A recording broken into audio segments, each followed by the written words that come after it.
నమస్తే అండి. సో విశ్వక్ సేన్ గారిది ఫంకీ సినిమా వస్తుంది కదా. ఇంతకుముందు వరుసగా ఆయన సినిమాలు ఫ్లాప్ అయితా వచ్చాయి. అండ్ ఈసారి చూస్తేనేమో పక్కా ఎంటర్టైన్మెంట్తో, ఫుల్ కామెడీ ఎంటర్టైన్మెంట్తో వస్తున్నాడు కాబట్టి మరి కామెడీ ఎంతవరకు సెట్ అవుతుంది అండ్ సినిమా మీద ఎక్స్పెక్టేషన్స్ ఎలా ఉన్నాయి? పక్క ఇటు కొట్టబోతుండు కామెడీతో మా అన్న విశ్వక్ సింగ్. ఈసారి రాసి పెట్టుకోండి అందరూ. 13వ తారీఖు గ్రాండ్ రిలీజ్. మా విశ్వక్ సింగ్ అన్న ఇచ్చి పడేయడానికి ముందుకు వచ్చిండు. ఒక్కొక్కరికి రాడ్లు దింపే విధంగా మాస్గా దాస్ ఎంట్రీ ఇవ్వబోతుండు.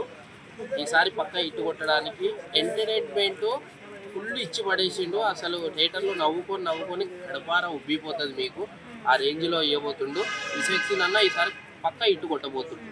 విశ్వక్ సేన్ ని ఎప్పుడు చూసినా సరే మనం ఒక మాస్ రోల్లో, అండ్ తర్వాత ఎప్పుడు చూసుకున్నా సరే ఒక రిధమైన వర్డ్స్ ఉంటాయన్న డైలాగ్ డెలివరీస్ కూడా. మరి కామెడీ ఏంటి ఈసారి? మాస్ ప్లస్ కామెడీ రెండు కలిపి కొట్టబోతుండు హిట్ మా అన్న. సో అది. సో జాతిరత్నాలు ఏం డైరెక్టర్ ఉన్నారు అనేది దీనికి డైరెక్టర్ అంటే అసలు మామూలు విషయం కాదు.